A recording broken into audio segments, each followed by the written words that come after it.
Well. More problems, more problems, more problems.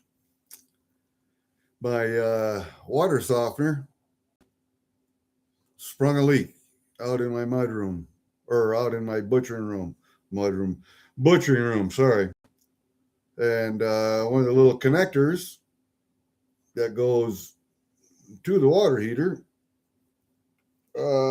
cracked.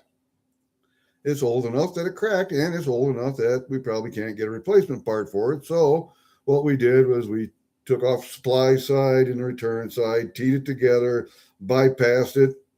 So I'm not going through a water softener anymore, but I do have hot water in there. So if you can't find a part in his little warehouse of parts in town, then it's going to be $1,000 to replace that. That'll be a fun little bill, especially in December with Christmas right around the corner. But it's just going to have to wait. That's all there is to it. Hey, you guys see the thumbnail this time? Does anybody know what a draw knife is anymore? Does anybody know what a draw knife is anymore? That's that one knife there with the two handles that's upside down. It should be the other way, but you draw. You. It's like whittling wood, but on a or sanding with a sanding block, but just a little different. Anyway, I redid the handles on that, and then there's another knife that I made that's there with it. Just stuff that's in my phone. I got one package today. One package. The mailman hasn't even come yet. What time is it? Almost 3 o'clock, and the mailman hasn't been here yet. I'm getting a little pissed at that dude. It seems like he only works when he wants to. I don't know what the deal is with him. But all right, I got one package, and I had to. He called me on the phone when I was on the way out of town. I had to go in town, get Copenhagen gum, some others, gift cards, and I got a call from the UPS guy. He says, "Hey, you anywhere around?" I said, "I'm 11 miles away. You got something to do for about 10 minutes?" He said, "Yeah, I do, as a matter of fact." So he said, "I'll be out to your place when you give me a call back." Okay, so came back home. I called him. He showed right up. Nice young man. He actually said, I said, "Well, thank you for waiting for me and calling me." He said, "Oh, it's no problem. I had deliveries in this little town right over here. It's unincorporated little town called Little Cedar. It's only 2-3 miles away." He said, "I had some deliveries there." He said, "So worked out fine." I said, "Well, thank you and Merry Christmas." Anyway, I got this box, and it was signature required. I have not ordered anything that's signature required, and this box has been used. So it's not from a Amazon or wherever. I couldn't figure it out. I just, for the life of me, and then I opened the top and I looked that far. I looked that far, people, and I knew exactly what it was. So we're gonna show you what this is. This is for my Canadian collection. This is not any bullion silver or bullion gold or platinum or palladium um, that I hope will make money in 20, 30 years. No, this is stuff that's for my collection, my Canadian collection. Someone was thinking of me. Someone was thinking of me. So, what I will do is I will take out this top part and put it right here. It's still wrapped. I haven't unwrapped it. And then there was something in the bottom also. And it's wrapped. And I haven't unwrapped it yet. And the box is empty. See? But let's move the camera just a little bit like this. This is something you guys you're gonna ooh and ah. I oohed and awed when I saw it.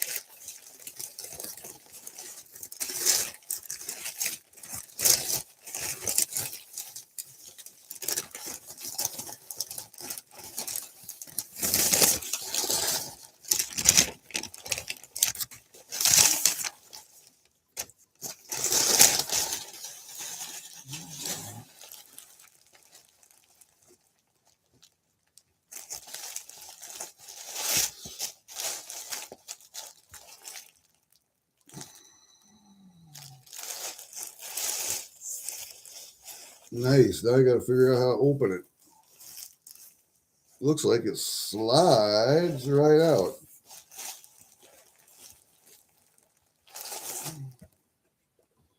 Man, that is a nice heavy cover. It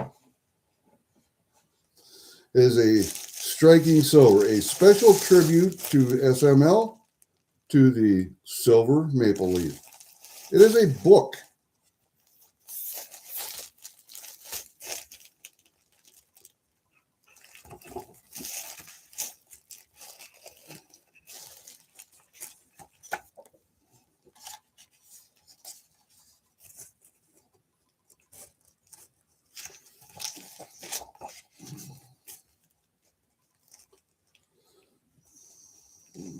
King.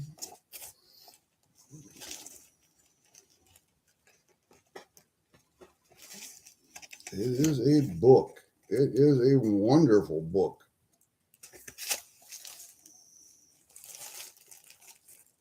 Goes back in the years.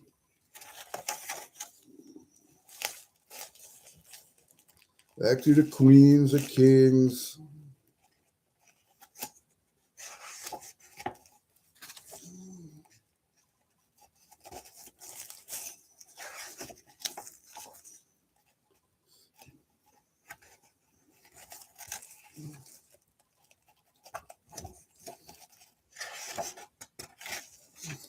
And not only is it in English, but you turn it upside down and it is in French also.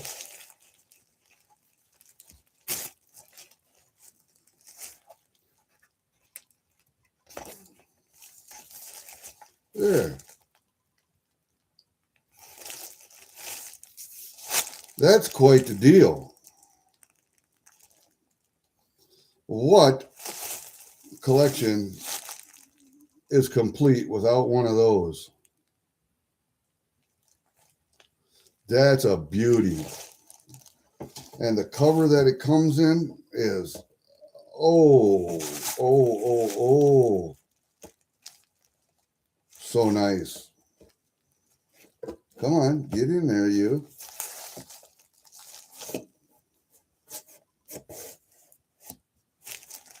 Just like that. That's beautiful. Hey, Walter, hold up a second. I will turn you blue. Hold up a second. All right. You are blue, and now when anybody else comes in the channel, you can go to their channel and subscribe. Just be nice. That's all I ask. Just be respectful. Be nice. Uh-oh. I'm sitting on a cord. Can't do that. That's a phone cord. Can't be rolling over that. Can't be rolling over that. That's a hell of a nice book. That's a hell of a nice book. I'm going to tell you what, that there is no Canadian collection complete without that. That's beautiful. All right, and then what we have here, and we're packaged up, we're packaged up, we're packaged up. Let's get that out of here. That is a Canadian 25-cent collection. Let me see if I can get this camera down just a little bit further so you can actually maybe see that.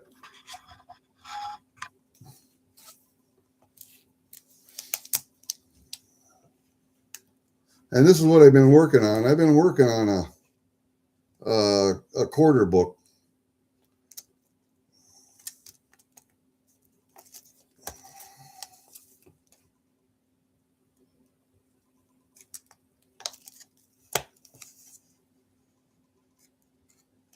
And these are all the newer ones. And I got room for some more in the back too. I think I got one more page. Yeah, one more page in the back. So Where does this run? This runs from, well, this is a lighthouse book. Okay, so this runs from 1870 to 2011.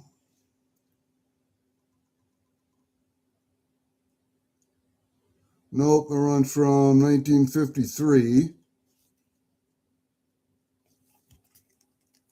1953 to 2023, looks like. So, what did I say, 53? Yeah, 53 to 2003.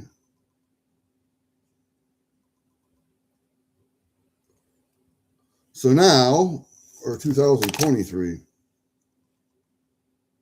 2023, sorry.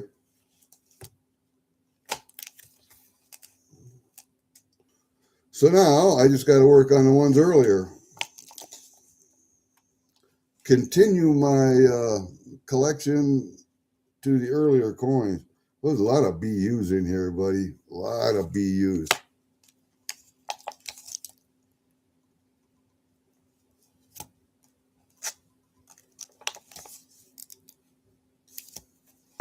Yeah, that helps out my 25-cent collection. Putting together now. I have to work on my dimes. My dimes. But yeah, that's a pretty sweet book. Lighthouse makes some nice books. I think that's my first Lighthouse books. Most of the books I have are Whitman folders. I got like Whitman books. That's what most of mine are. I think this is my first Lighthouse book. But it makes no difference. A collection is a collection.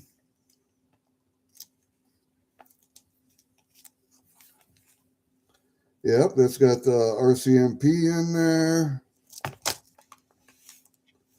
It's got it should have what is it, Bobcat? Where are you at? Where are you at? That's back here someplace. It's a wolf or a bobcat, or there's the RCMP. I've got a couple of them. There it is, a bobcat. There's the bobcat. There's the RCMP. And I have several of each.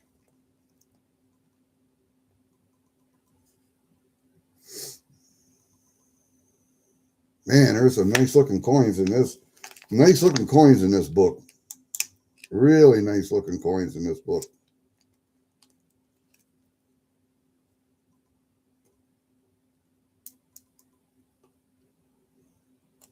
I bet a lot of these could be graded. So now I'm looking at 24.25 back here. And for 53 forward, I got to go 52 forward then. So I have to look in my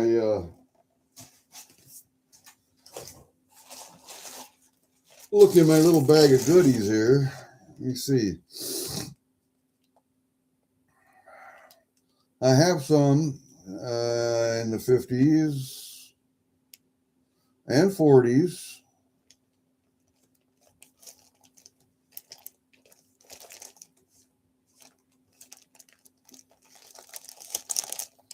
Got one book there I started already, or two books. Two books I started already. Okay, so now I can redo these books here.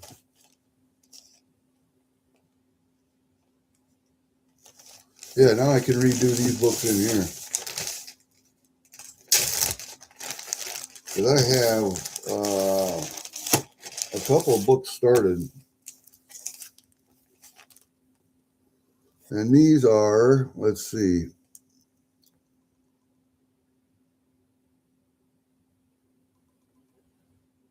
I think I started this from 2000. But these are the The different ones. Are these the 50 centers?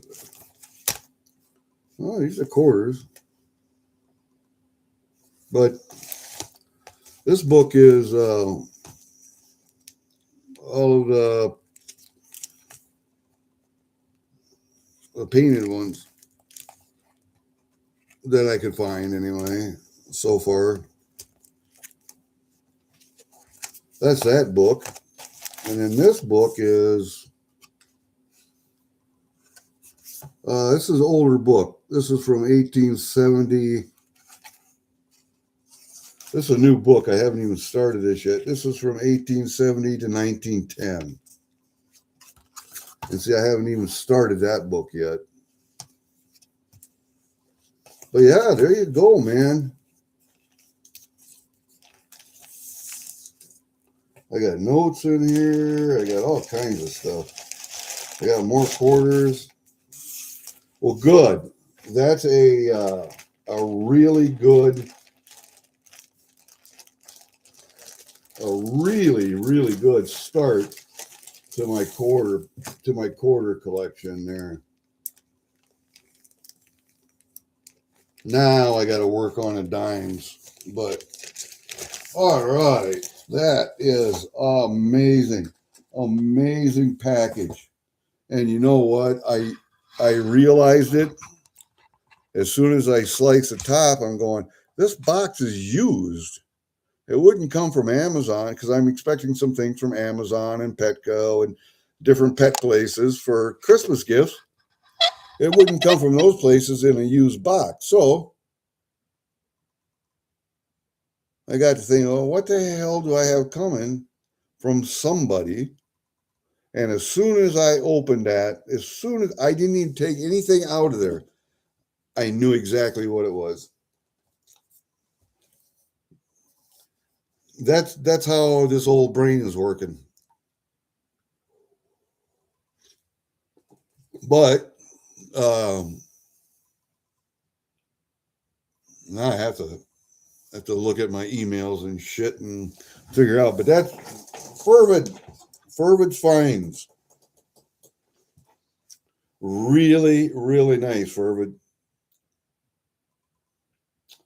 That book is much nicer than I expected. In all actuality, that was very nice. I am going to have to find. Actually, I'm going to have to find more room for my Canadian collection. I have a 4-drawer filing cabinet. It's a safe, but it's a filing cabinet safe. That all 4 drawers are full of Canadian shit now. I'm going to have to find another one somewhere. I bought another gun safe to put the guns over there and take the gun stuff out of that filing cabinet to make room for the coin collection. And now I got to find more room. I'm going to have to rent a commercial vault. Well, I am renting a commercial vault, but it's for other stuff. It's not for my Canadian collection. So, yeah. Walter, where are you from, man? What do you like to collect? I know you said you dabble in Canadian coins, and I have extra Canadian stuff. Old nickels, fish scale nickels, large pennies,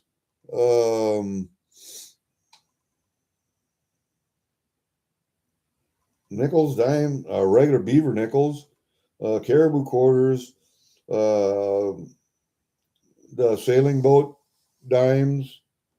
50-cent pieces are the hard ones for me. They're the hard ones to get. They're the hard ones to find. Why? I don't know.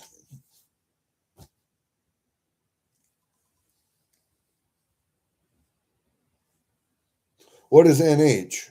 NH. I don't. Not sure what that means. Anyway, yeah, I gotta. I'm trying to keep the coin stuff separated from the presents for Christmas. I got to wrap and get. I got presents coming in the mail. I got to wrap shit up. Trying to keep everything separate. Like these are my wife's. I got to get her one more. There's some coming from my daughter for my daughters yet. I got my son-in-law Nintendo Switch cards today because that's what he has, a Nintendo Switch. My daughter wanted a donation to her church, so she got that. Of course, she'll get some other things also, but she got that's her primary. New Hampshire, got you, buddy. I used to go up there skiing quite a little. When I was stationed in Massachusetts, I was stationed at Fort Devens for 3 years when the 10th group was still out there and Devens was still open. From 1980 to 1983, I spent 3 years at Fort Devens.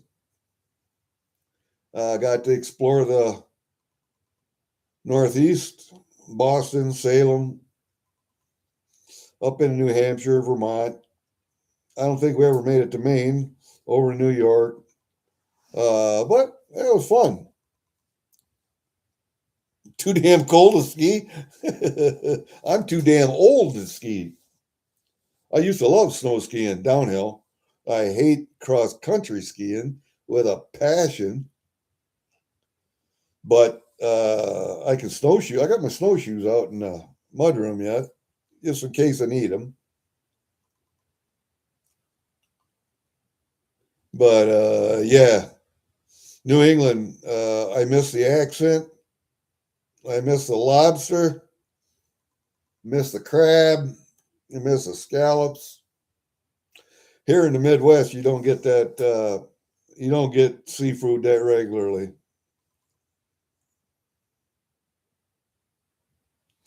Really, you go to New York for Herkimers? Do you do pay dirt also? Like gem pay dirt? Don't not necessarily gold pay dirt, but gem pay dirt, polished stones, that kind of thing. Because those are neat.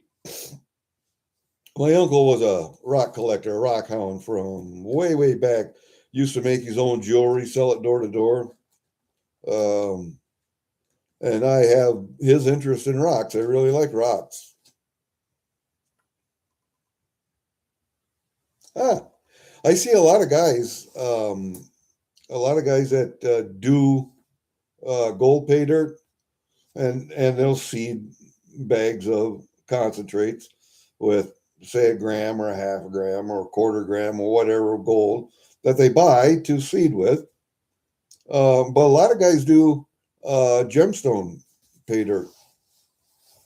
And it's just gemstones that they charge for. And a guy has to pan them out just like you would gold. But I found a couple Herkimer diamonds. I found some opals and what are the red stones? Not rubies. In gold pay dirt. So I keep vials of each one of them.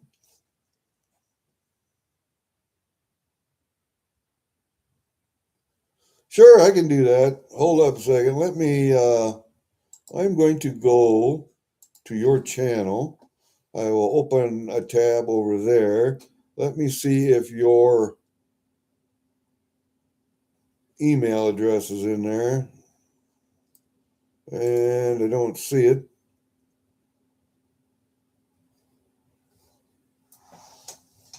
I don't see your email address there, but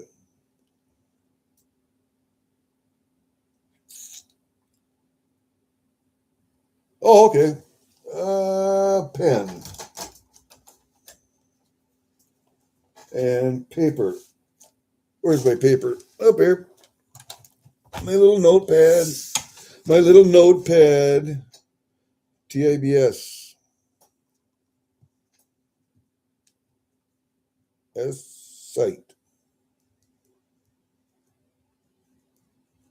at Gmail, of course. Okay. I will put my email address in the chat. It's also on my site, but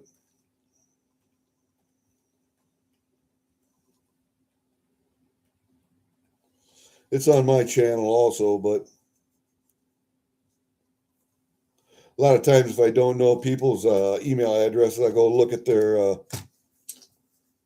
channel, and a lot of people will have it on their channel. Yeah, you got a channel. I got it pulled up. It's right here. You got a full playlist there. You've got 1, 2, 3, 4, 5, 6, 7, 8, 9, 10, 11, 12. Holy shit. How many you got, man? 68 vids. 68 videos. I see that. So you got a channel. And 2 unavailable videos are hidden. Okay.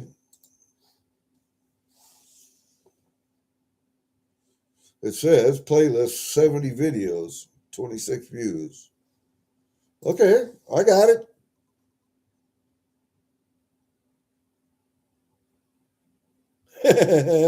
Oh yeah, you can see your playlist.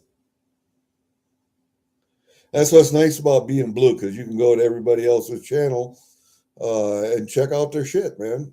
And if it interests you, you can subscribe. I do that a lot.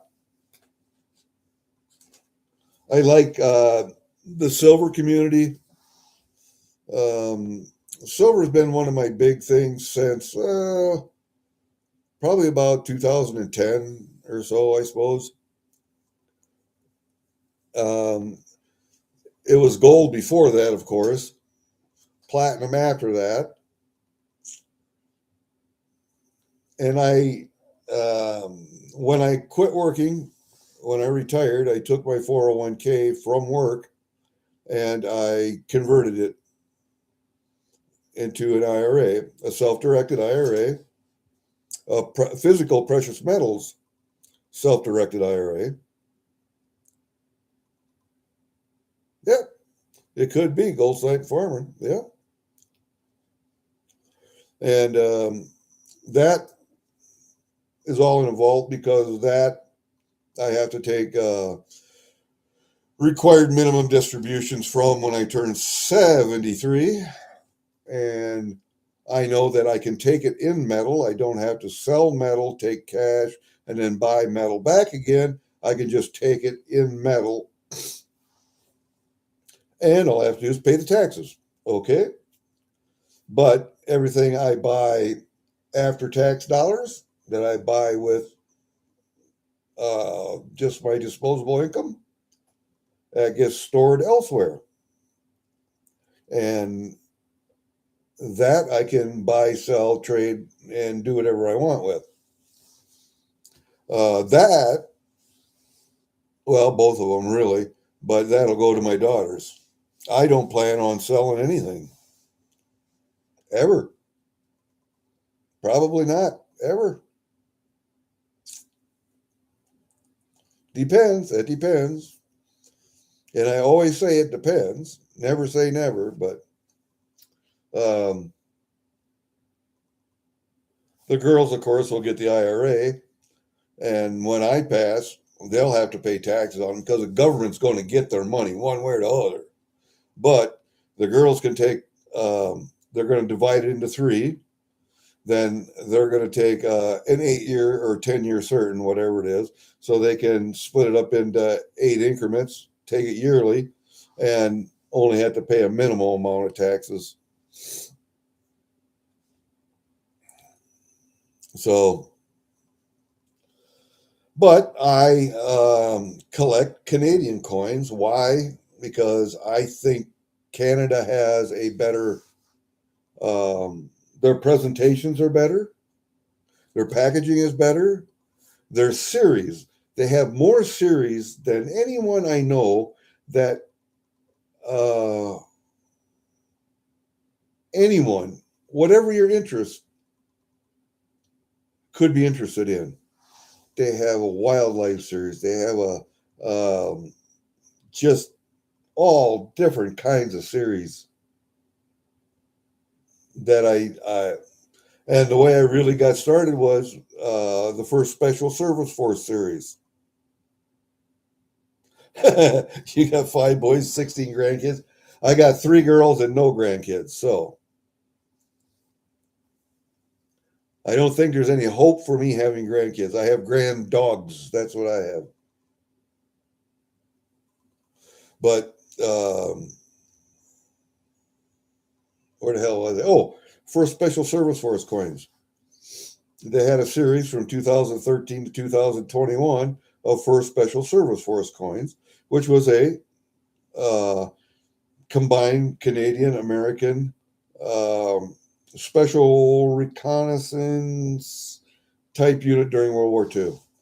And they are one of the grandfathers of the American Special Forces, of which I am a proud member. And so I started collecting them. And that got me into Canadian coins more and more and more. So that's just kind of how it took off. And now I'm more interested in collecting or trying to collect all of the privy marks coins, all the different privies. Well, I've got 30 privies. And there's a guy in Canada, and I don't, if you've seen him around Tarragonsu, he might pop in here, but he has all of the privies, I think, and there's 80 some. And I would love to see his collection of just privy marks. I'll never have them all, but you know, one can, you got to have a goal. You got to have goals. And excuse me if I got a cough, snort, wheeze, sneeze, whatever. I got a cold. That's just kicking my ass for the last 3 days. When you say got them too, I'm thinking daughters.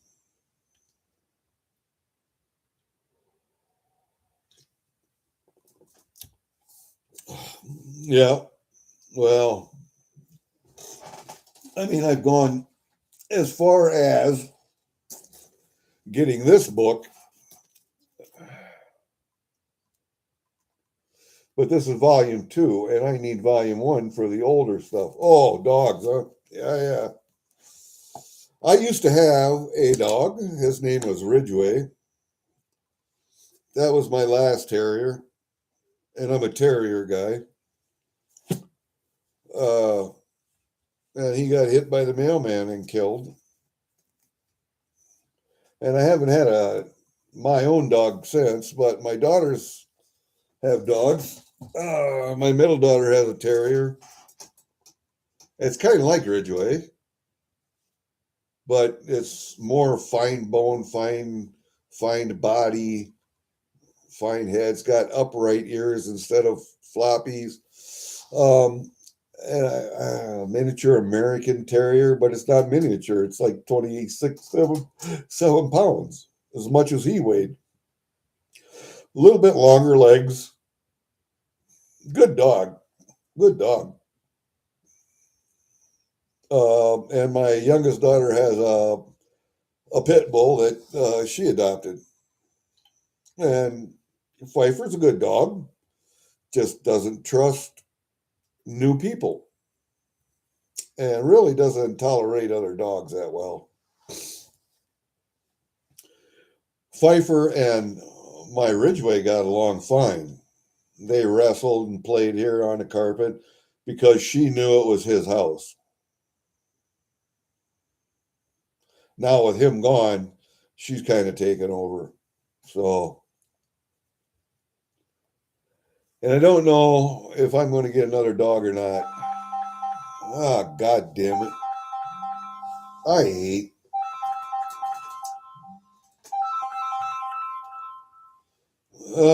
Pharmacy.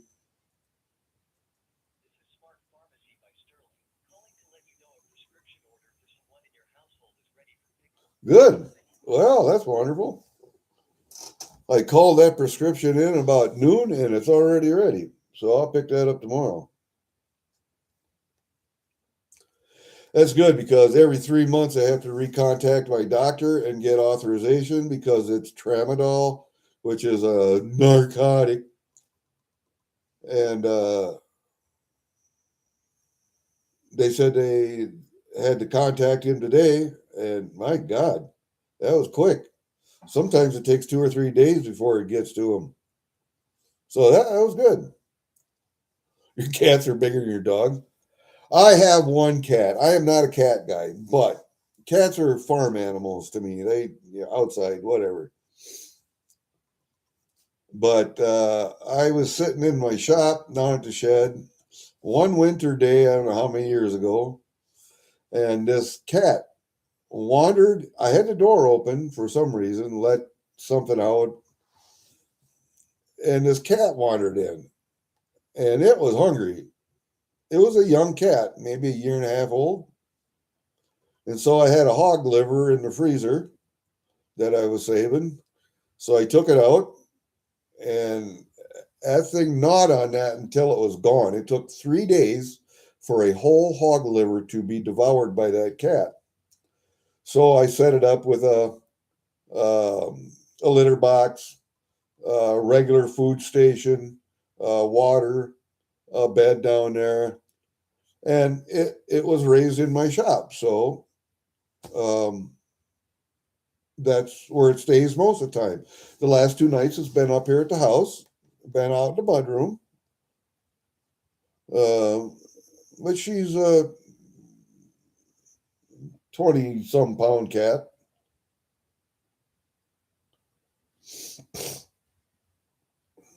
Anyway, my vet says she's got to put her on a diet. Got to put her on a diet. Well, that's the only thing she's got to do in the shop is to eat. Nothing down there. I got balls and toys for her to play with, but and then I go down there every day and I let her out. If she wants to go out and run, she can go out and run, stay out if she wants overnight or 2 nights, whatever. When she wants to come back in, she'll come back in. And sometimes she just follows me up to the house and I'll let her in the mudroom. I won't let her in the house anymore because my wife stepped in a pile of cat puke one night and that was it for cat being in the house. So,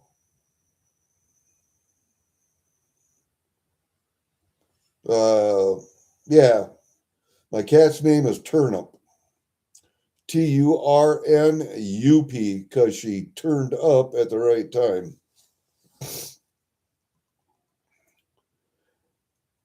And she's not afraid of dogs, so she was raised around dogs.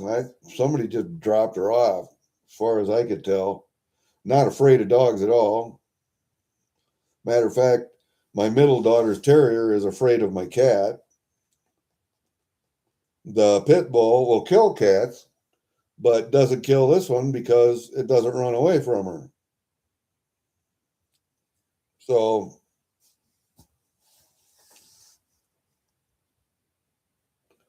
if the cat would run, the dog would kill it. But if the cat doesn't run, the dog's not going to kill it. It's no challenge, no fun.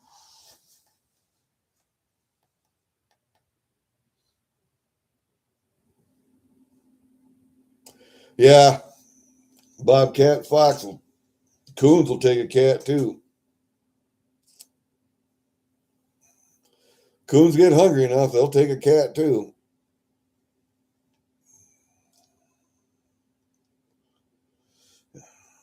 If you got foxes and bobcats, probably don't have too many coyotes if you got foxes. But that's another one. And then if you live in an area like I do, out in the country, miles from anything, we got eagles out here. So eagles will take your cats too. You got to be real careful of that. And oh, you got Fisher cats? Yeah. Yeah, yeah.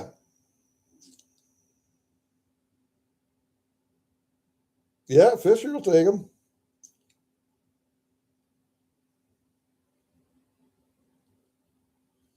I always found Fishers to be kind of a interesting animal.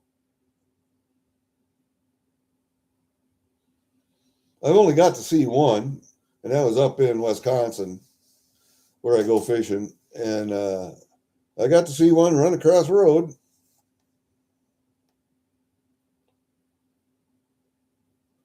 And I guess my cousin who lives up there said they just had reintroduced them up there into that section of woods, that section of Wisconsin, and they were doing pretty good. They were doing pretty good. So, you got Pine Martin, you got Fisher.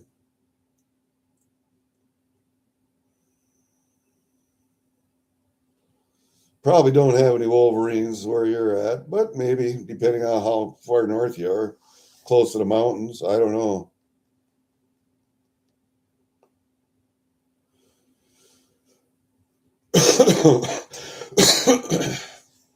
Excuse me. I had a friend that lived in New Hampshire, and I can't remember the name of the town. It was just over the border from Massachusetts.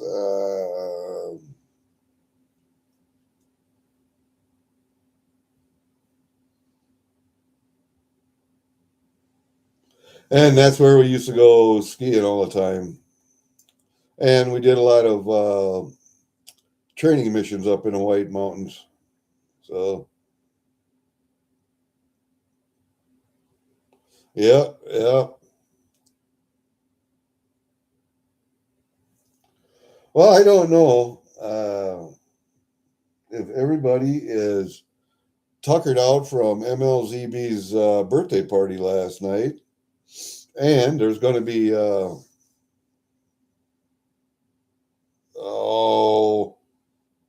what has he got going on? What has he got going on this? What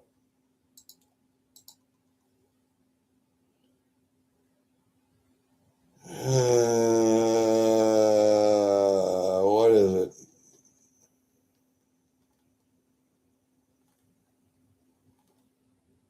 Oh my God.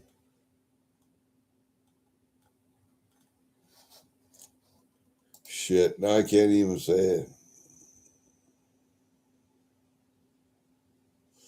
Well, there's a couple of things got shipped anyway.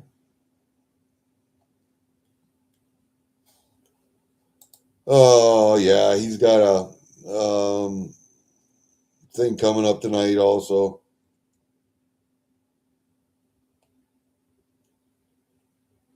So I think maybe everybody's kind of taking a nap until then, seems like. A couple hours from Mass. Holy crap. You're up there a ways then. But yeah, it's nice to hear from people from all over the country.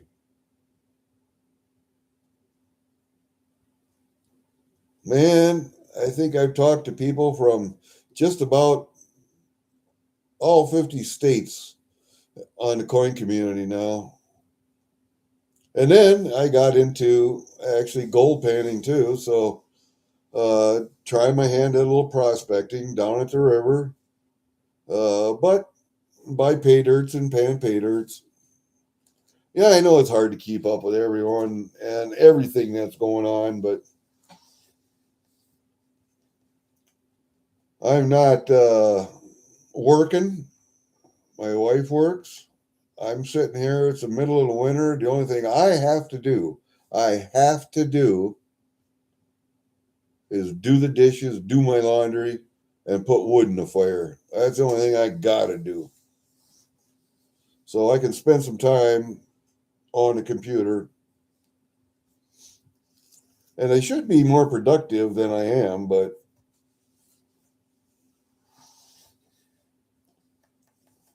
what I need to do is start writing down stuff for posterity so that my daughters know where to find stuff when I pass, what my wife has to do as far as who to contact, where death certificates have to go, um, passwords, all that stuff. I got to write all that down. I figure I got 15 years to do that yet.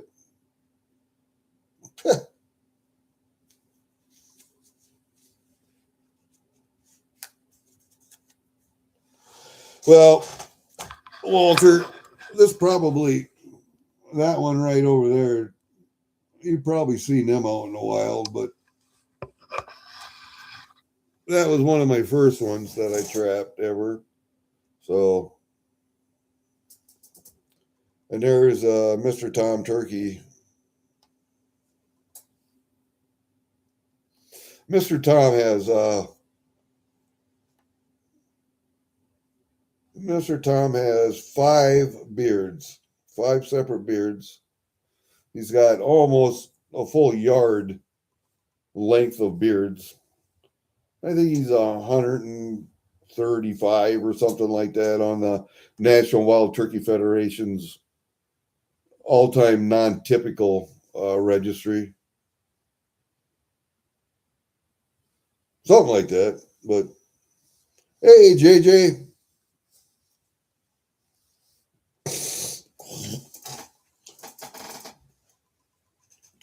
You see what Fervid sent me? I have to get it out. I put it in the bag.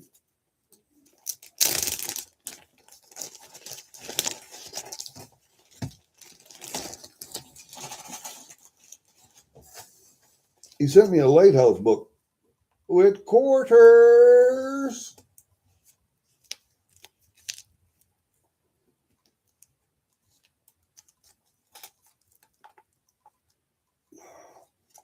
I got from 1953 to 2023.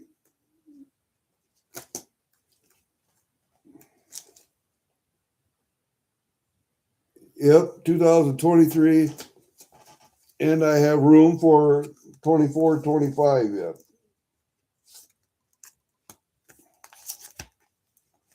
So I got that.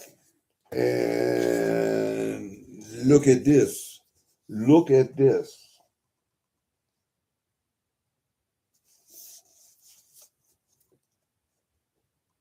In English and French.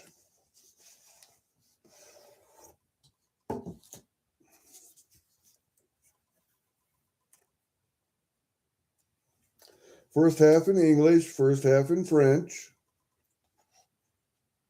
It goes through the history of the silver maple leaf,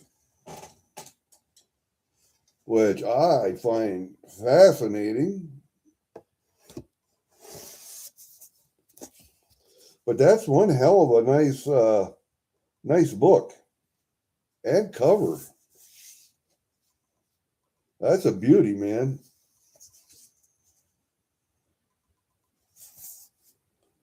That's a beauty.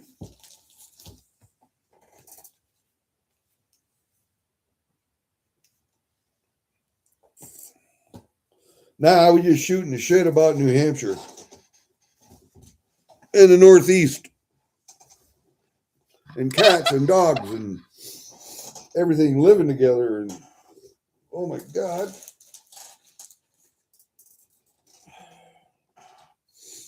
And how sick I am. And I be sick. I even did what Lisa Anderson recommended. I put Vicks Vapor Rub on the bottom of my feet. I put my socks on. I went to sleep for 3 nights in a row now. And I don't know if it's helping, but it's moving stuff around and loosening stuff up. I can feel that. But maybe that's just a natural evolution. I don't know if putting Vicks on the soles of my feet has actually helped anything, but I think putting it up here helps more. I put it right here on my mustache.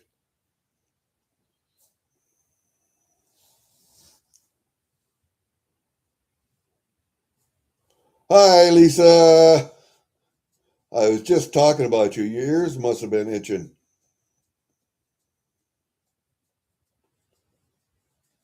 I did what you suggested. I put Vicks on the bottom of my feet and put my socks on and slept with them on for 3 nights now.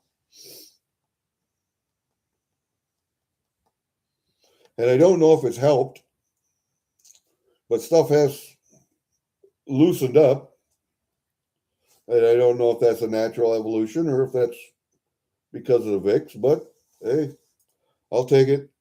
I'll take it. Oh, Coin Op is live tonight. Okay. No wonder where everybody's at. Never listened to Lisa. Coin Op's not up yet, is he?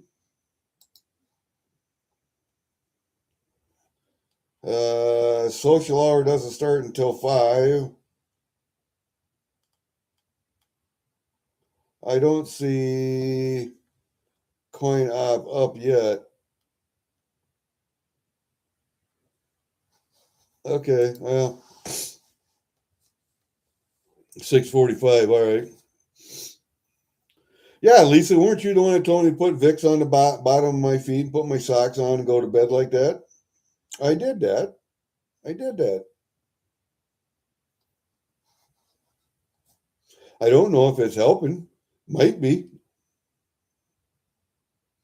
Things have started moving around since then, and I don't know if that's natural evolution or if that's because of the Vicks, but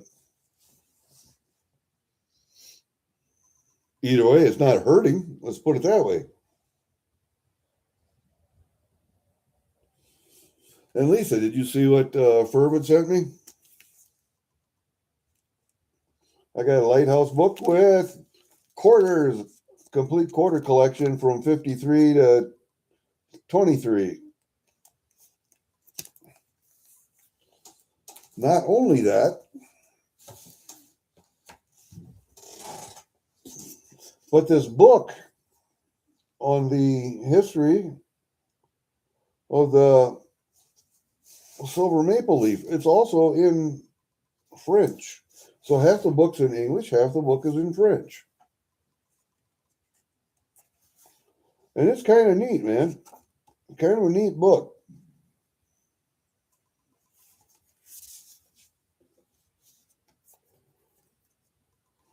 It's certainly worth having in your collection. And it's beautifully illustrated. Beautifully.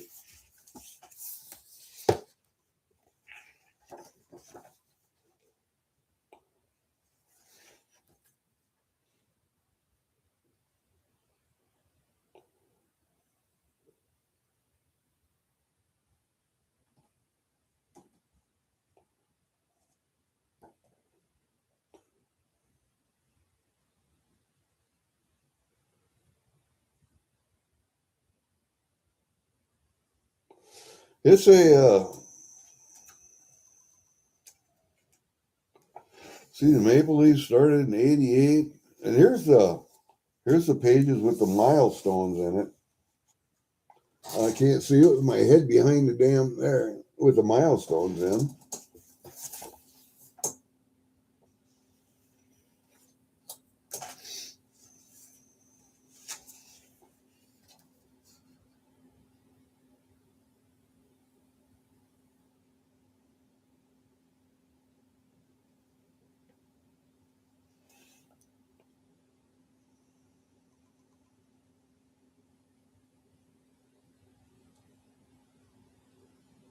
Wow.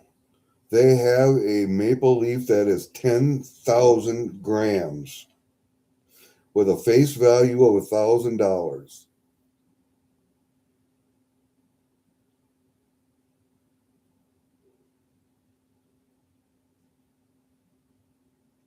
Wow. Amazing. That's an amazing, amazing book. And what Canadian collection would not be complete without this book?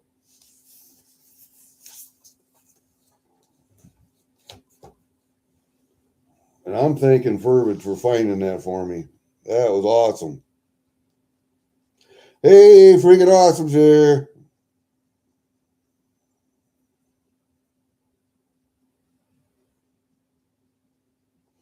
I don't know if it helped or not, Lisa, but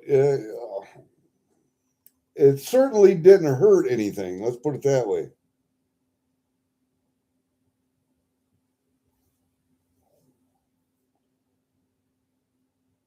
I don't know. I thought it was that because I had to sign. I was coming back from town, and town to me is 12 miles away. And I was just coming outside of town. I got a call from the UPS guy. He had a package that needed to be signed for. Well, I wasn't expecting anything that needed a signature. And so I got home and he had some other things to do. So he came back and I looked at the box. The box was, if you look at it, the box is used. It's not an Amazon box. What the hell? So I opened up the lid. And as soon as I opened up the lid and saw the packaging, I knew what it was. But even then, look at right there. Got a hole in it. That's UPS. See the hole? Yeah. So it's a good thing that you put enough packaging in there, Fervid.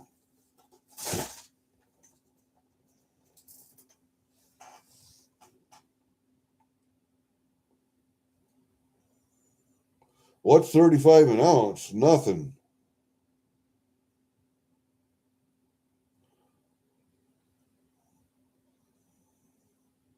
Oh, okay. I see what you're saying. $30,000 Canadian at 35 an ounce. Oh, yep.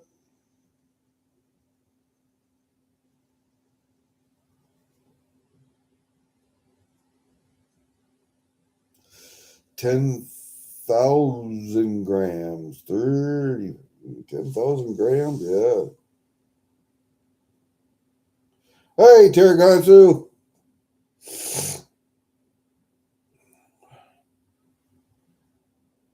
Hey, Sheet's there too. What up? What up? What up?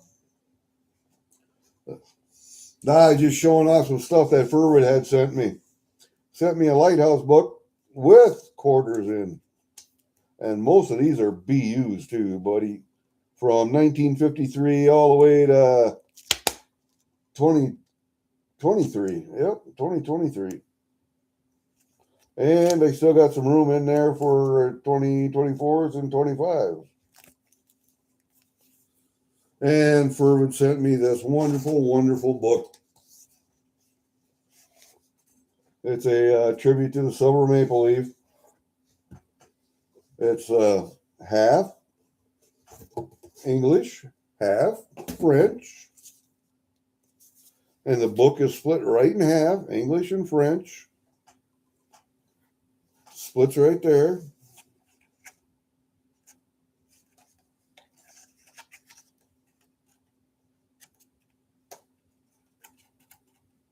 Hold on a second. Hold on a second. I'll get there.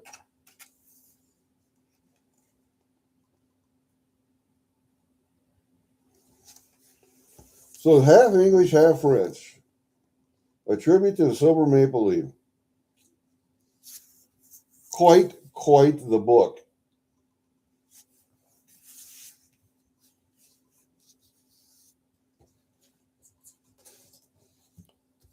That is something, I must admit. And like I said, what collection, Canadian collection, is complete without that book?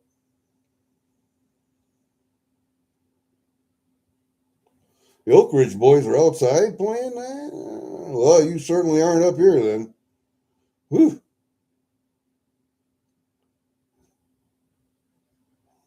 Yeah, it is overcast and cold as shit and flurries here.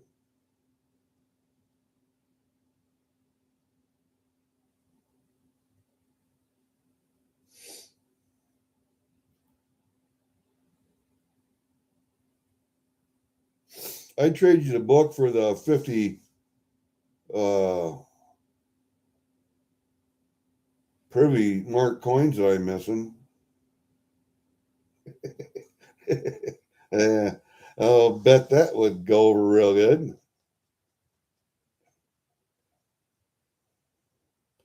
6 miles? No.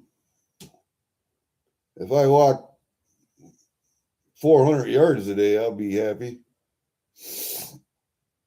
I had to go outside. Oh, I did a video. I did upload a little. I didn't upload it yet, but it's on my phone. I will upload it later. Little video of a new gun that I got. Um, it is made by TSUS in Turkey, imported by SDS Imports. Um, I forget the name of it. It's a PX9. That's the model number. Same size as the Glock 19. Much better than a Glock 19. Oh my God, so much better. The trigger is absolutely wonderful. It's not cut for a red dot, so it's just iron sights. But the iron sights are windage and elevation adjustable. It comes with 3 movable back straps, 18 round magazines, a speed loader, and a paddle holster with a secondary retention on it. So for $400 or under, just under $400, that's a fucking tremendous bargain. I took it out and shot 50 rounds through it today, and that's a wonderful gun. Wonderful shooting. Glad I bought that. But I need to upload that video. And I have that. I got it laid out with my other guns in my carry rotation. I got 4 other ones now, plus that one. And I don't really like Glock 19s. I have 2, but and I don't have a 17 because a 17 is a full size handgun. I don't like that size. A 19 is a compact. That's about the size I like, or a little smaller. I carry a Glock 43X or a FN Rival or a SIG P365 or a Canic Elite Subcompact. And now I got this one.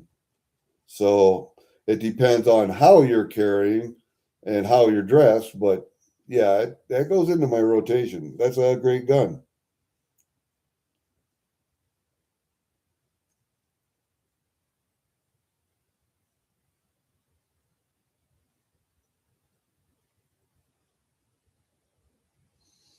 Oh, freaking awesome. How do you come up with that shit? Wow. Yeah, I'm gonna have to upload that yet too today, but it's I'll probably do a video of me shooting that gun because that is pretty nice gun. And out of all the handguns that I carry, out of the 4 before I got this one, uh, everybody liked the Canic Elite SC simply because of the trigger. Canik has the best, and I'll say it again, best out of the box trigger of any gun on the market. Any of them, bar none. CZ is probably second, or a Walther, because CZ is based on a Walther. So this thesis is coming real close to having one of those triggers.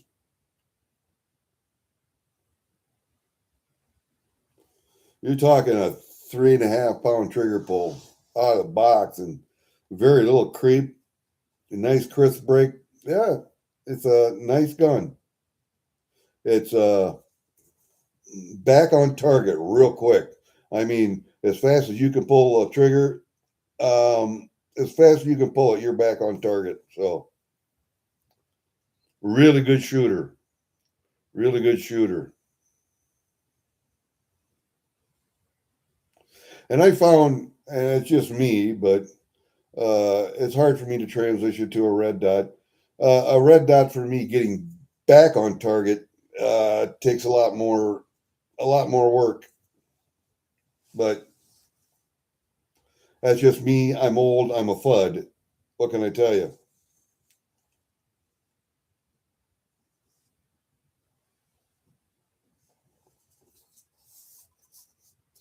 And when I got to looking at everybody on MLZB's birthday party last night, I guess I'm not the only old FUD in the community.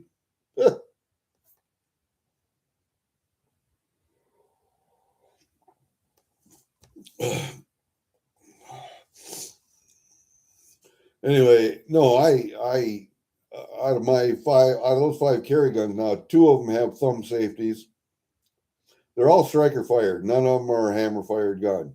I prefer a hammer fired gun, but I'm not against a striker fired handgun as long as it's got a safety on. I will not carry a striker fired handgun with no thumb safety, manual safety on appendix. I'll carry it on my hip, but I won't carry an appendix. Why? Because me and the boys have been together for 69 going on 70 years now, and I would hate to see us separated at this point. So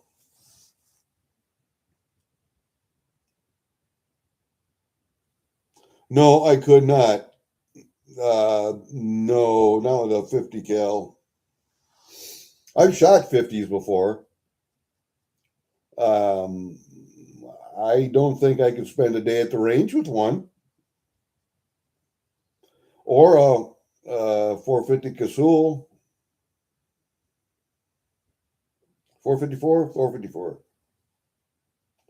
Or a 460. Those 3 guns I don't think I could spend a lot of time with. Now, I have a 480 Ruger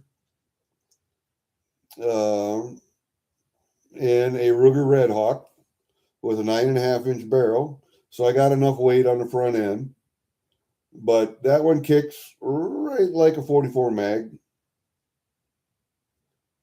And if you look at the ballistics, it's perfectly right in between a 44 mag and a 454 Casull. It goes like this.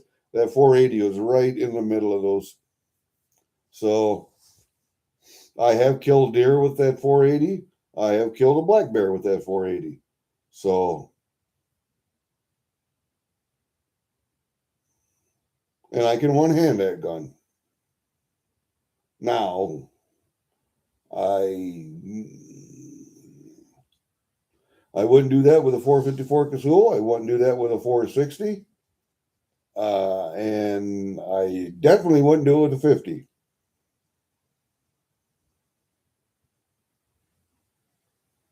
But hey, to each his own.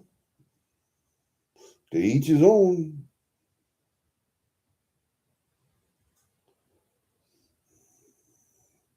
My favorite, and still my favorite caliber of all times, and you might be thinking to yourself, God, Gary's old enough, and he started with a 1911. Well, I actually started with a 22, but when I went in the Army, I was on the pistol team. I shot 1911 45. That's what I shot. That's where I get that thumb safety thing from. But no, my favorite caliber of all time is a 38 Super.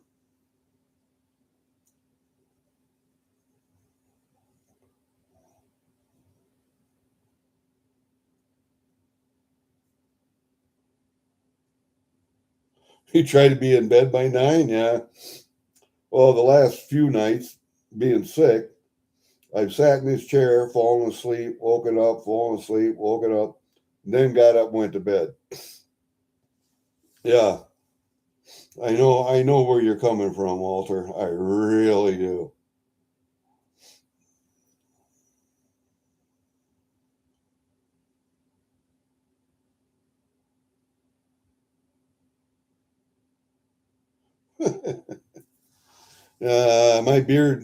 My beard is just like everybody else's beard.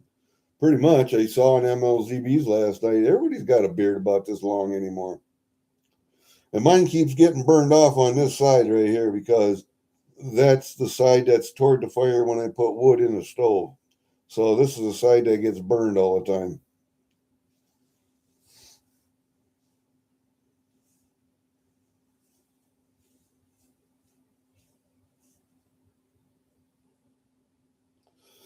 And JJ's only a year younger than I am, so. But I looked at everybody on MLZB's birthday party last night. Holy crap, man! I think the youngest person there is Jenny, and then probably Cash Money. I don't know about all the rest of the crowd, but the rest of the chat, but everybody that was up on panel pretty much pretty young, or pretty young, just slightly younger, if not older than me. I don't know if John Wolf is older than me or not, but he might be. I think we're about the same age. 62 on Thursday. Yep.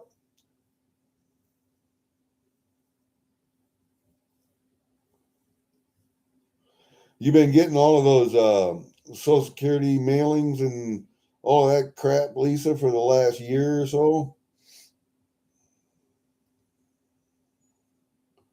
What symbol? What symbol are you talking about? Freaking awesome.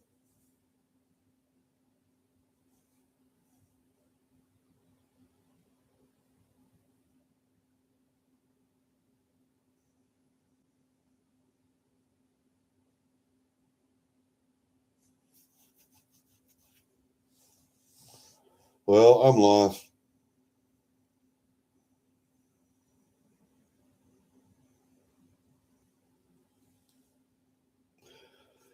Yeah.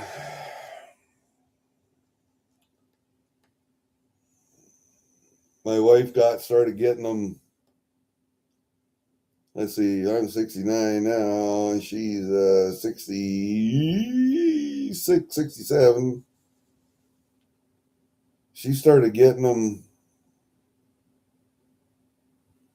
because she's younger. She started getting them about 2 years ago, 3 years ago.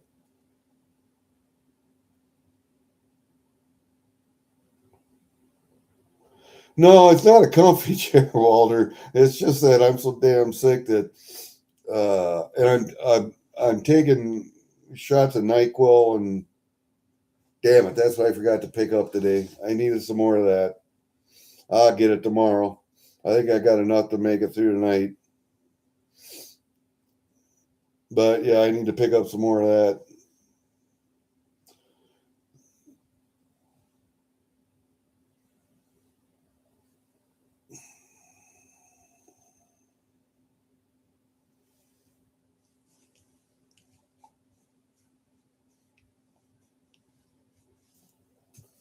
Cap above comms.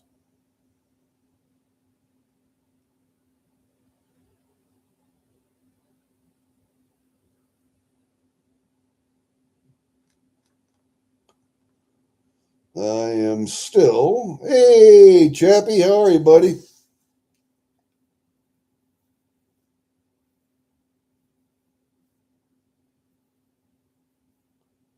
A TRC 440 Radio Shack walkie-talkie.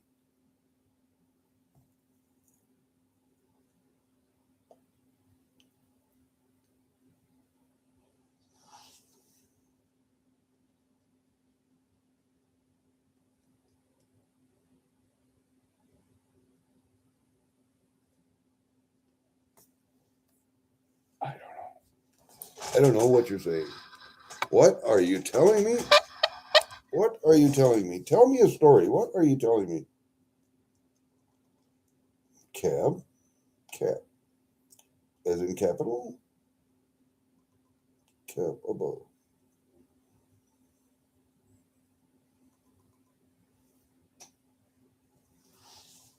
I just lost. I don't know. Just lost. I'm lost. I'm lost. Well, I did get a quarter book. I got a quarter book from 53 to 2023. I got a quarter book. Fervid knew I was having trouble putting together a quarter book, so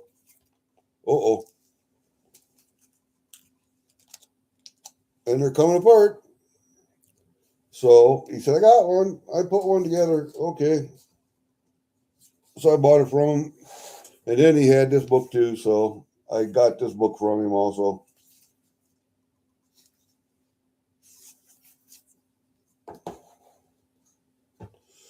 Real nice. Real nice, nice, nice.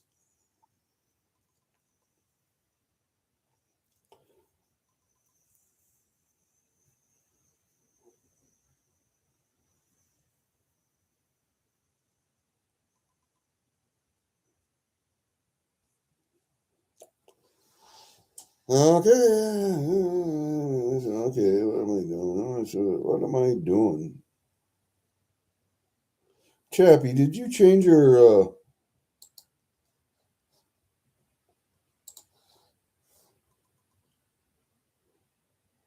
Yes, you did. You changed your little avatar. In this world, but not of it. I got you. And then you found that key too. That key could probably unlock some of the locks I have out in the shop.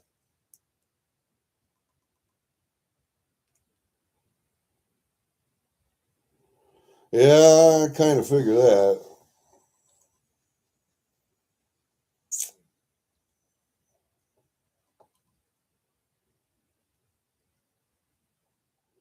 I kind of like the new avatar though, Chappie.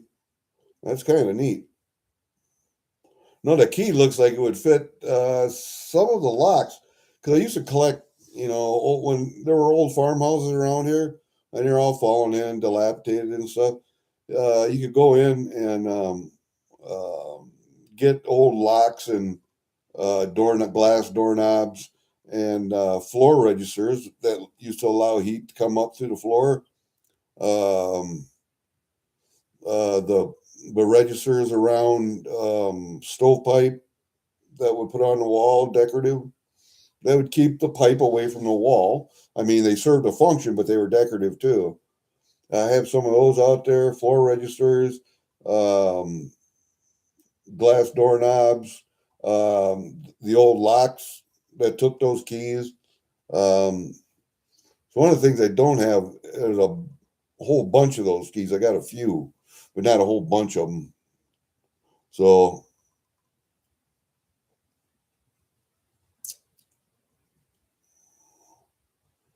yeah, we'll see what happens. Is they bulldoze I mean, they burn it, bulldoze it into a fucking pit, burn it, and they farm right over it, and it don't take them a month or two.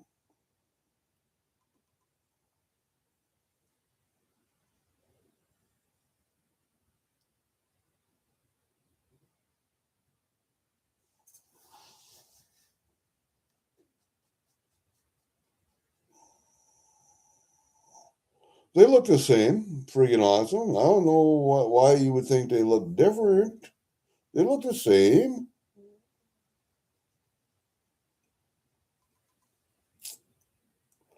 Hickman.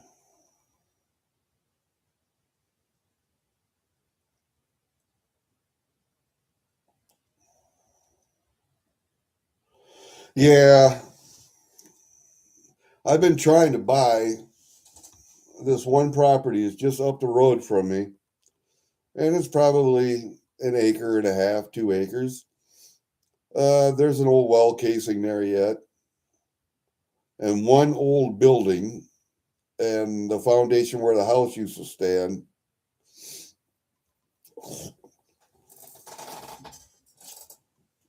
And I've been trying to buy it from the farmer that owns it. He said, "Oh, you'd have to buy it at farmland prices." Okay, when you want to do it, you get it surveyed, and uh, so you know how much is there, and then I'll be responsible for the buy it. I'll be responsible for the taxes and the trees if they ever fall in the field or whatever. That'd be my responsibility then. Am I ever going to build a place there? No.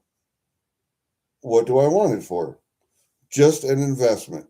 That's all. Just an investment. The well would have to be redug. The electricity to go in from the road only has to go in 50 yards, 60 yards. So it's not a big thing. But it's still, I think, zoned as a residential piece of property, not as farm ground. But it's part of his larger farm place. So I can see his reluctance in not wanting to sell it, but I would like to buy it. Maybe I have to hit him up again. Maybe I have to hit him up again. There's one across the section. It's an abandoned place, and there's nothing there anymore except a grove and some metal in the grove, and there's old foundation where the house used to be, and that's about it.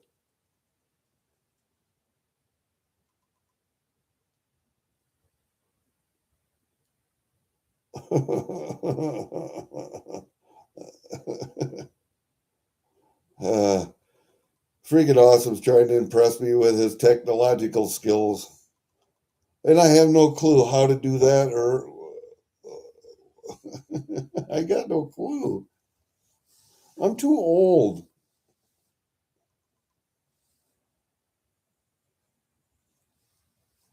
I'm too old.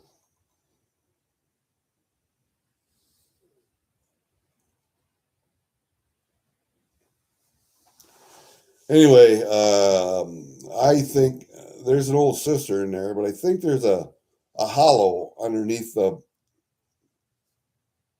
place. I think there might be a small cave under it. I know there's an entrance there. It's big enough that I can. It's this big around. It's big enough entrance that coons and possums can crawl into it and go underground right there. I followed the tracks in the wintertime, so I know um, that there's a hollow under there. But that piece of property is owned by the landowner of the bigger piece of property that surrounds it. It's also right next to the road, so bringing electricity in wouldn't be a big deal. But I want it for just what I think is underneath of it. Um, but that's owned by a trust. Like most of the ground around here is owned by a trust of one kind or another.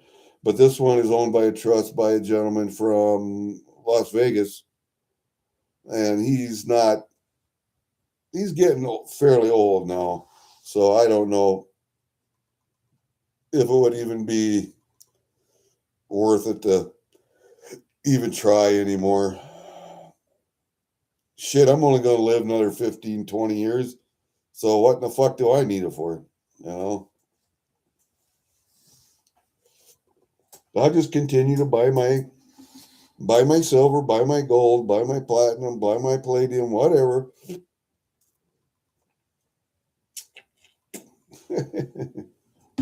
Well, you're doing a good job at that. Freaking awesome. You're doing a good job at that.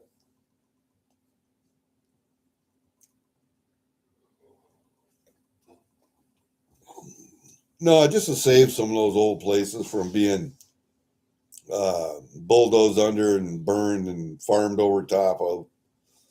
You know, they get rid of around here good farmland to put up access roads and windmill sites for fucking windmills. They take productive farmland out of production to put up fucking windmills, and then they take marginal land and try and farm it. And it's stupid. It's just fucking stupid. But windmills have to be one of the worst sources of alternate energy or green energy that could ever possibly be. Has to be one of the worst.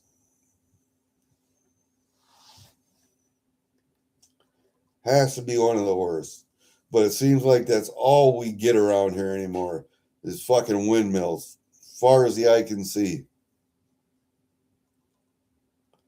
And you know the carbon footprint it takes to make those things and to put them up and to operate them?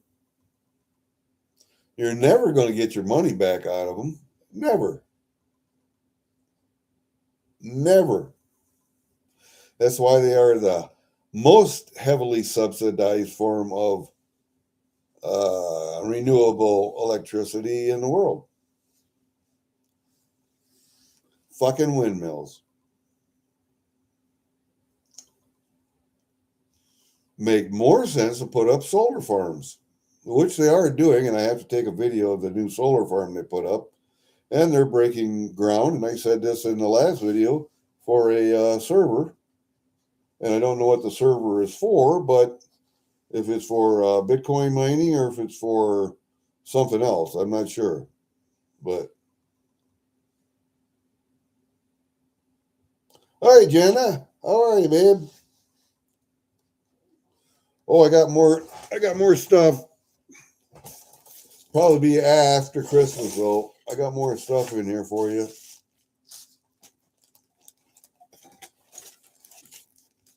I got that 2009 proof set.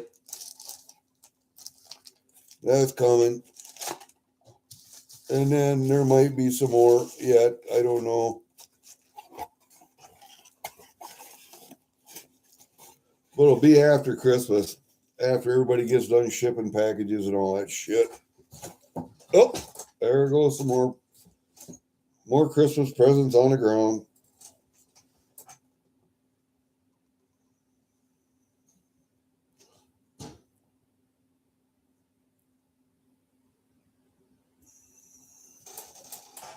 Well, at least solar panels can be put on marginal ground. It doesn't have to be put on good farm ground. They can put that on marginal ground. And solar is probably one of the better energy alternatives, clean energy alternatives. Today, it wouldn't have been worth a shit, but, 85, 90% of the time, the sun's out. So the wind doesn't blow 85, 90% of the time. So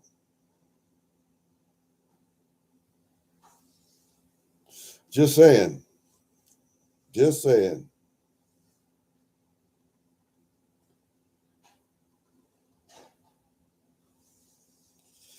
I think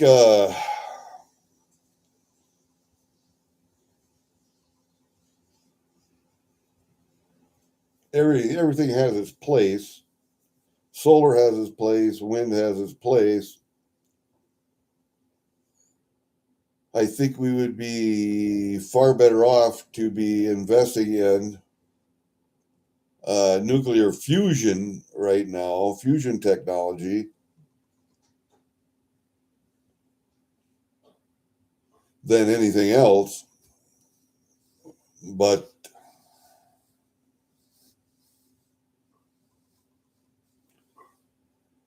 I don't know. Mankind seems bent on destroying itself for some reason.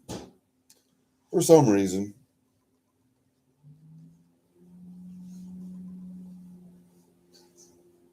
That's true, JJ.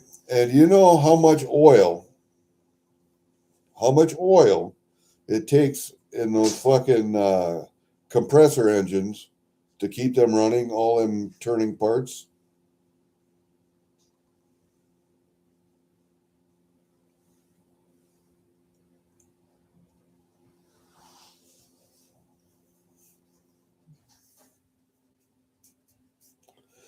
Yes, Walter, it is burning through the silver, but I think weapons are probably burning through it more than solar panels. And I think we need to do more with reclaiming silver. I know a lot of small microscopic silver is not practical to recycle, recapture.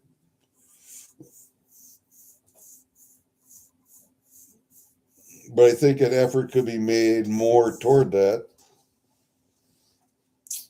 I don't know. When is it that the price of something becomes so great that the price of trying to reclaim it actually doesn't make sense anymore? You know what I mean?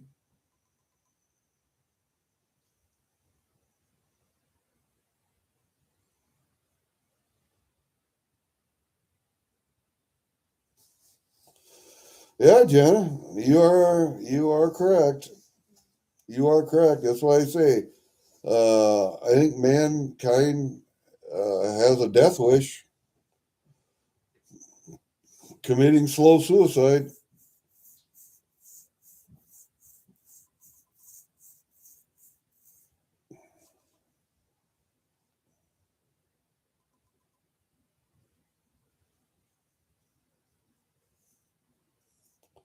There you go. There you go, Jenna. That's what it's for.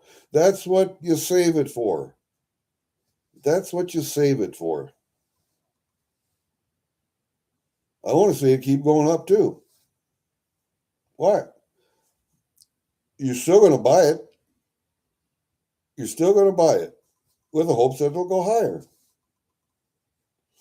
And the way that they're using it up, the mining deficit we've had for at least the last 5 years, the supply deficit, uh, it can't go anywhere but higher. If you look at China not allowing exports of any silver unless there's a government okay, and I don't think you're going to get that.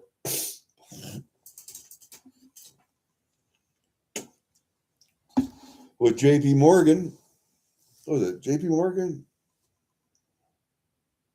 just taking what, 70 million ounces physical delivery? Everybody is starting to hoard silver. Governments are hoarding silver. China's hoarding it because they need it because they produce most of the world's uh, solar panels and electronics and batteries and Teslas and their own vehicles. So they're stockpiling it because they see a need for it commercially in the future. Well, who was it? Yeah, JP Morgan did the same thing. Sold their shorts, went long on physical.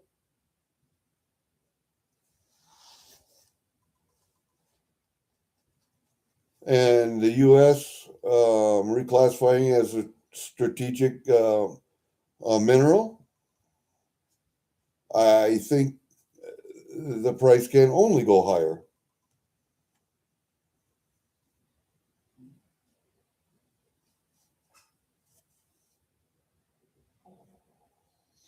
Yep, I got circuit breakers out in the shed. I got to take the silver buttons off of.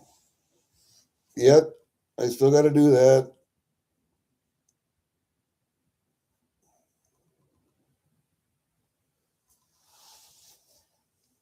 Yep, all the superconductors, all the rare earth metals, graphene, structural stuff. Yep.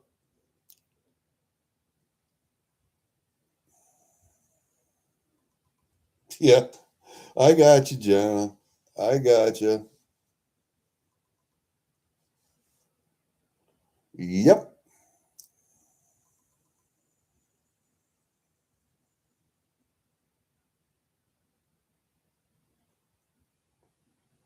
Russian blue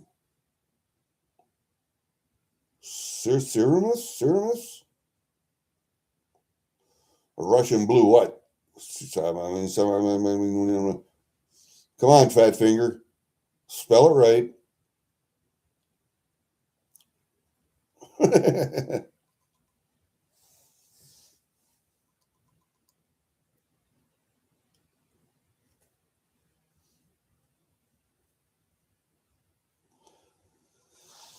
Oh, I am not. Nope, nope, nope.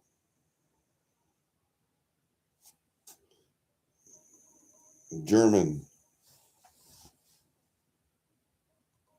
Yep. Copper's another one. That's we're going to be racing for copper pretty soon. Going to be racing for copper.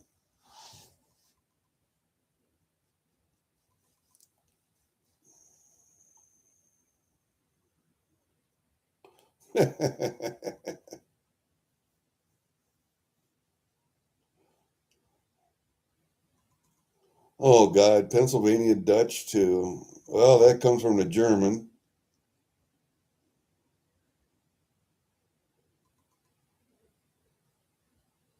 You must have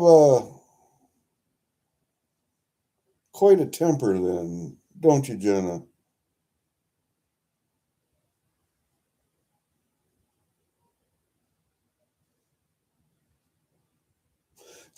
I'm just speculating.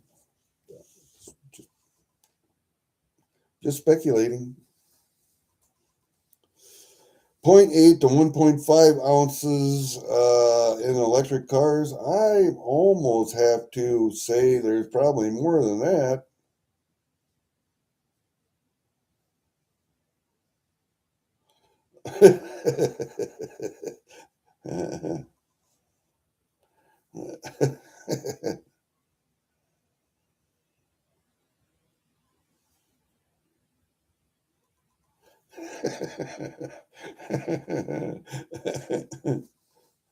Neanderthal, Permian, Vulcan.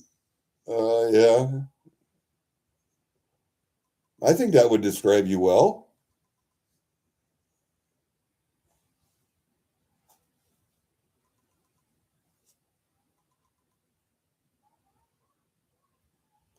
How much lithium? I am curious as to how much lithium is in those batteries in those cars. I almost wonder if I shouldn't be buying lithium.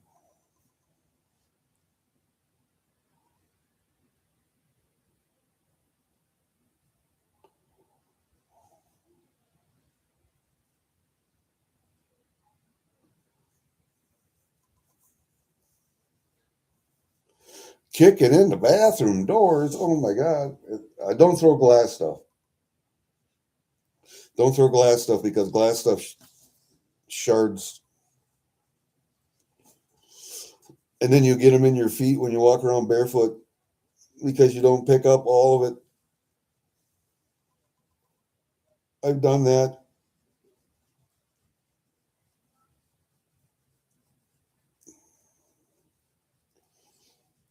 Bartender. Bartender. I'll have another. I don't drink anymore, so that's what I drink. That and coffee.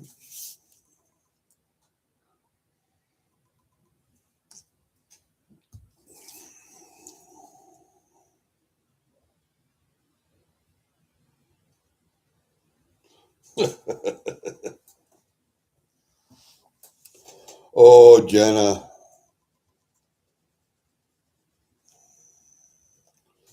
take deeper breaths. Take deeper breaths. Yeah, I've got copper too. Soft copper tubing pipe and hard copper pipe, as well as copper coins and shit that I've collected over the years. I don't have enough copper. I've got more lead, actual lead, not bullets, lead, just lead uh, blocks. I melt it down and I form it into blocks and stack it in the shed. You're going to have a hell of a time moving lead out of my shed when I'm dead. How's that? Freaking awesome. Not to throw your own things though, or throw at your own things. Yeah.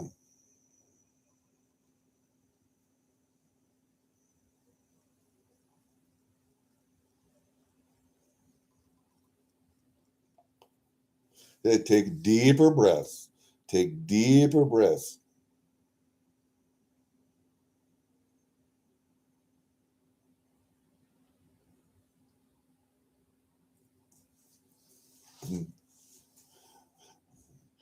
Deeper breaths, Jenna.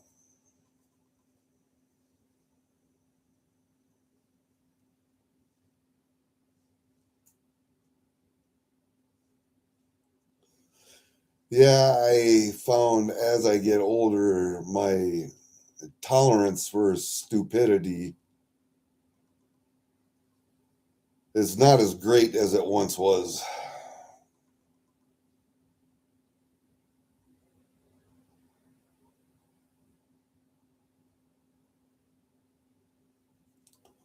Yeah, that's a problem. Don't let it build up. You know what I used to do, Jenna? And it helped me a lot. I used to run. I can't run anymore because my ankle is fused, but when I could, I would go out and run 5 miles, 10 miles, 15 miles. It clears your head. It really does. It would be like meditation to me. Running was my meditation.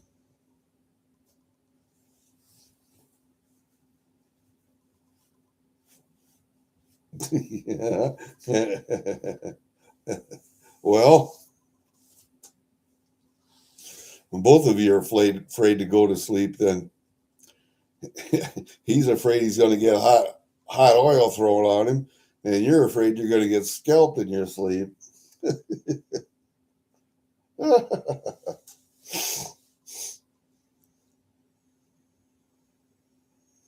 I like food also.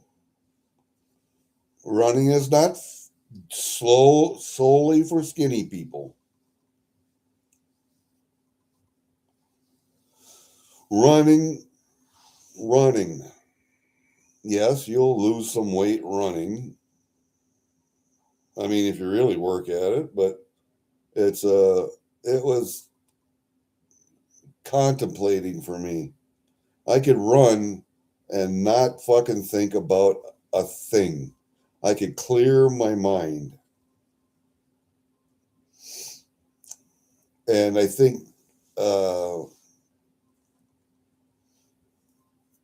my anger has grown over the years since I can't run.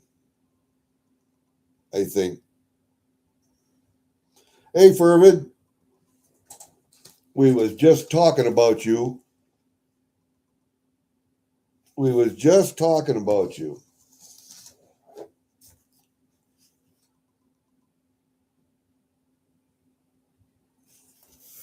This is a cool book. cooler than I even expected. And it's in English and French. And I actually learned something.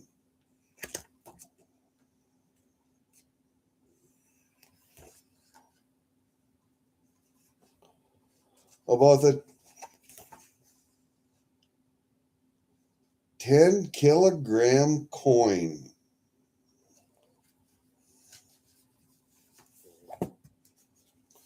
I actually learned something.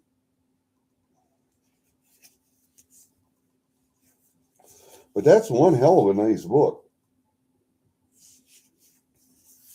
One hell of a nice book. And this sure helped with my quarter collection, I can tell you that.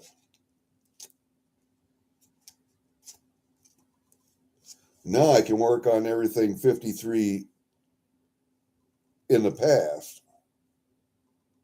And I've got some of those, but I can concentrate on those now. And I was looking, and there's room in here. Oh shit, one of them come out. There's room in here for 2004, 2005.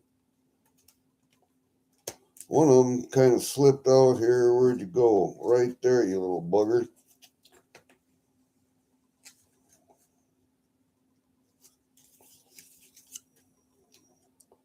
Slips out the bottom.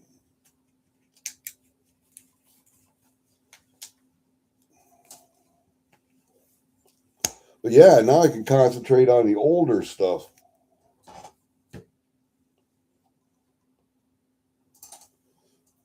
Now you got to put together one for dimes. I did start on this book of quarters. I don't know if you've seen that or not, but these are the other quarters.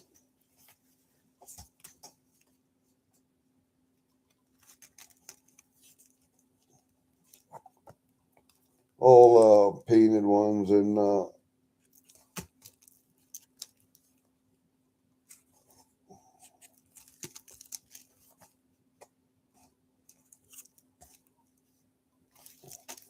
yeah, I started on that book too, so that worked out pretty good. That worked out pretty good. That's the first Lighthouse album that I've had. Everything else is Whitman's. Or this one. What are these? Unisafes. Unitrade Associates. And they're a Canadian firm also. So, but it gives you all of the I like this right here. It gives you all the quarters right there.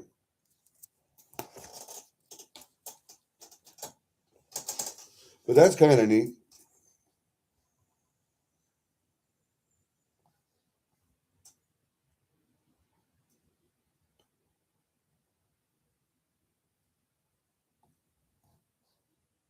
Yeah, that's what I like.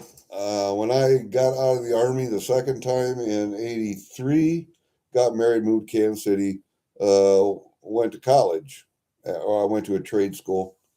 It was Bell and Howell, and Bell and Howell sold it to DeVry, and so it was DeVry University at the time. But I was working part time as a cashier for a 7-Eleven, and I was working the 11 at night to 7 in the morning shift, which is when you always got robbed. I got robbed twice, so. But yeah, you find all kinds of coins and shit and bills, and they let you trade them out at the end of your shift. That was good. The only problem I didn't like about 7-Eleven was working there was that no personal weapons of any kind. And so you have to look at and see what the corporate definition of a weapon is, and then arm yourself with something that's lower than their threshold for weapon.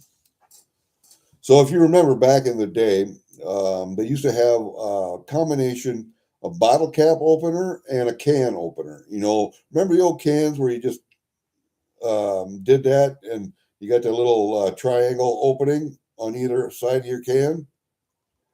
That little triangle shaped hook thing that used to go into the can, they had a large handle on them that businesses could have monogrammed, and they would give them away, like Christmas presents and stuff. I had one of those hanging behind at my cash register. That's not a weapon. That's a bottle opener. Go ahead, try and attack me. That fucker, I would lay you open with that thing. And you know how painful that cut would be? That would be like getting sliced with a tiger claw or a claw off of a large cat. That would be equivalent to that.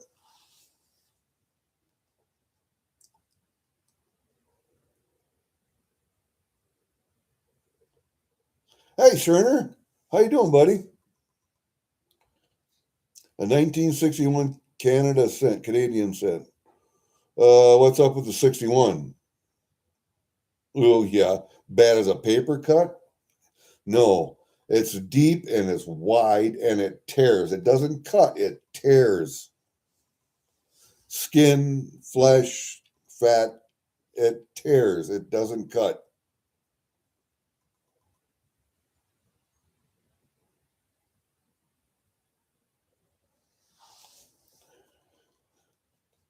JJ. Oh, you're hunting sense. Okay. I kind of wondered.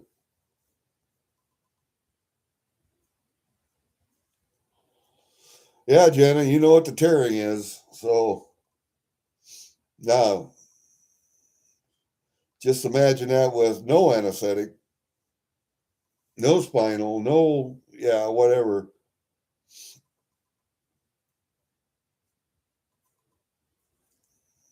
I wish I still had one of those. I don't know if I still have one of those around here anymore.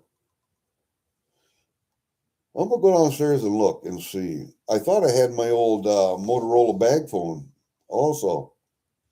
That was my first cell phone, was a Motorola bag phone.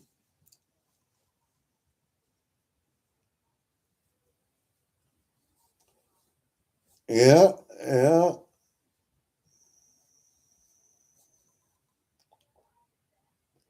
No, there's always ways to arm yourself that falls way short of a corporation's definition of a weapon.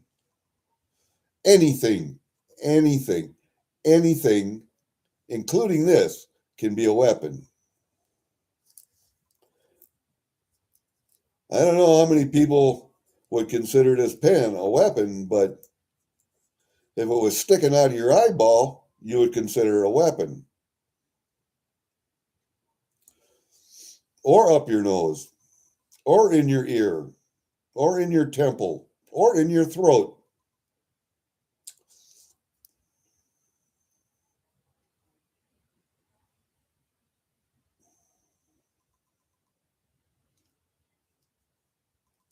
Matter of fact, one of the guys, security guys over at the surf ballroom, uh, was a former Marine.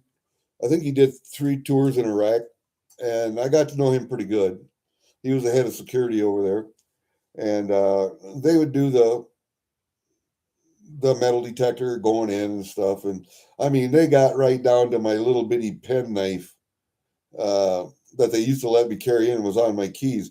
They won't even let me carry it in on my keys anymore. I had to fucking throw it away. But the keys themselves were more of a weapon than that little pen knife was.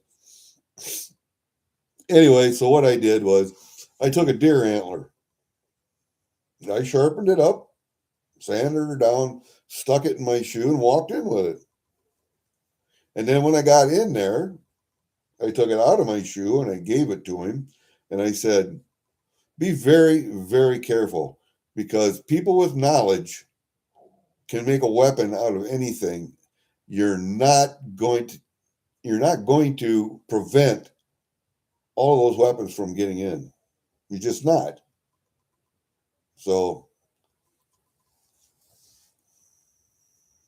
I think that opened his eyes a little bit, but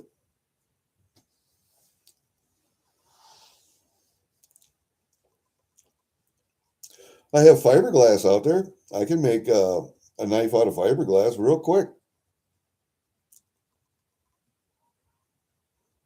Doesn't take much.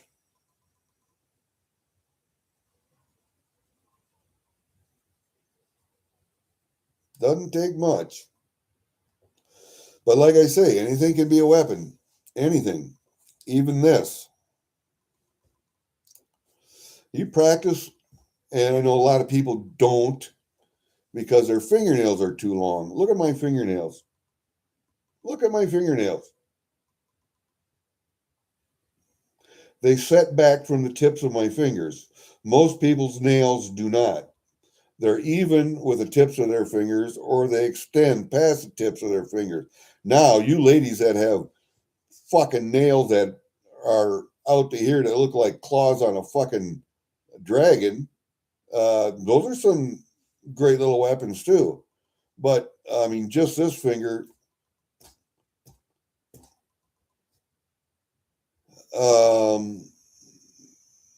in an Adam's apple, in an eyeball,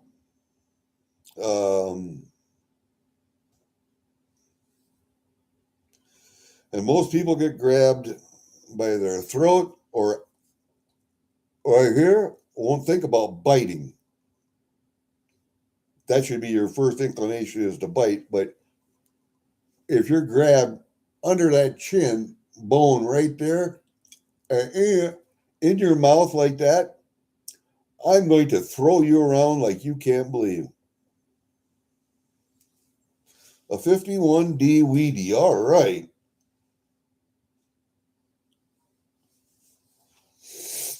That's why I don't like long hair and I don't like beards. Just saying. I have a beard because it's cold. And I have the long hair. Let's see if I can get it over here. I got the long hair because I grow it. Every 2.5 years, I cut it all off and I donate it to Wigs for Kids. As long as I can still grow hair, I'm going to donate it to kids with cancer.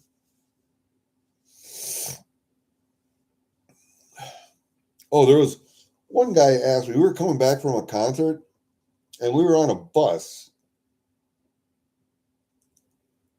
And there's a guy that worked at the lumberyard in town, a younger kid, younger than me anyway. And my wife was along. And he wanted to know how I would break up a fight.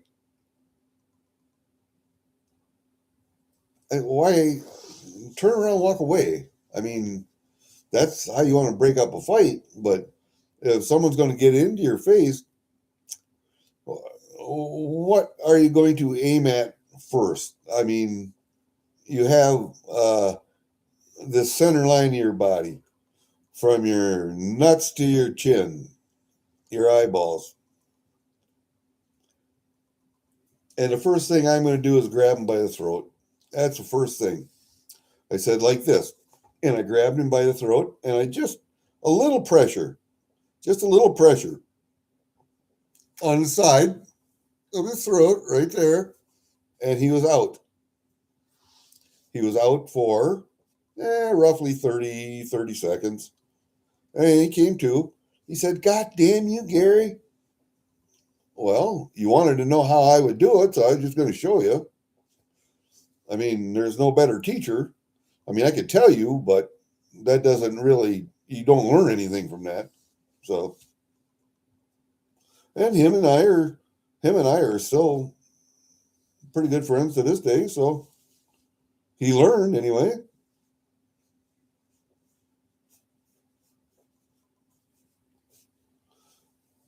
No, you don't have nuts. You got little butts, but that hurts too. Doesn't hurt as bad as nuts do, though. But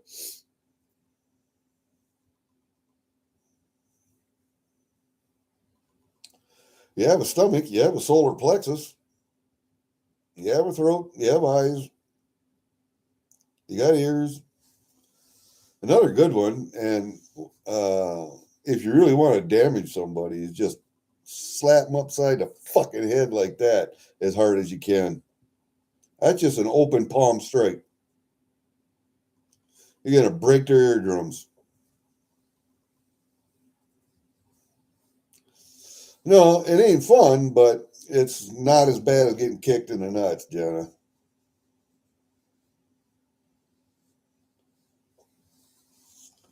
Yeah, some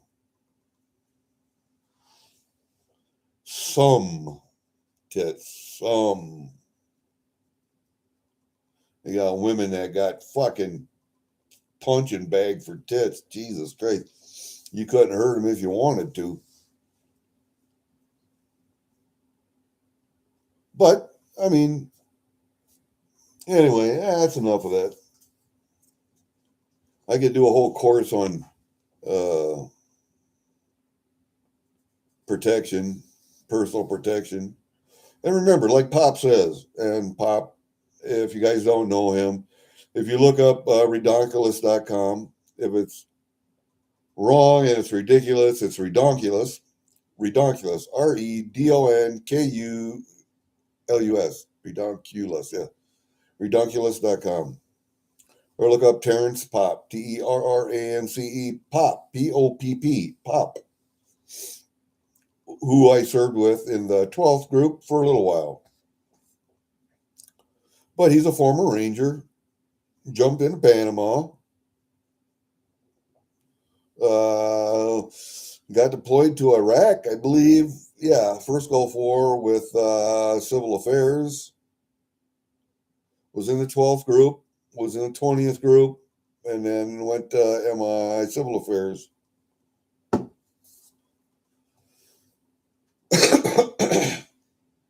And then where the hell was I going with that?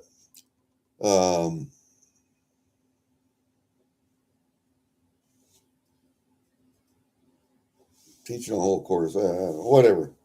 I don't know. I was going somewhere with it. I don't know. But go check him out sometime.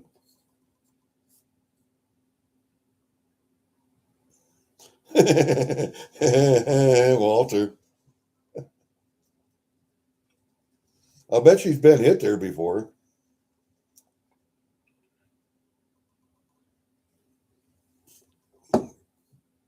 If I know girls, sisters, yeah,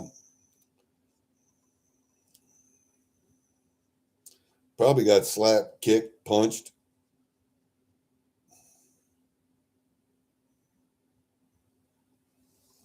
But anyway, all right. It's 4:49, and I think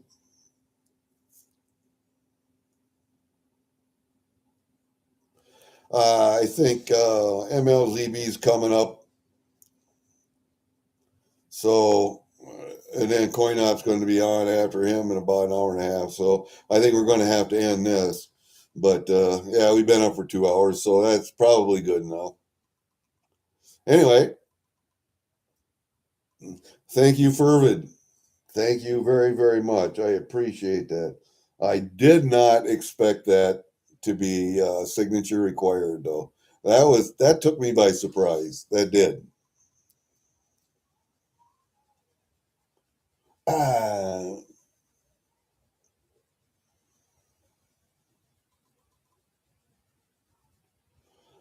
I don't have experience fighting girls. Wrestling, wrestling. I guess you could call that fighting. Anyway, that's it. We are going to wrap this up, and we'll see you next time. I got more packages coming. We'll see you. Peace out.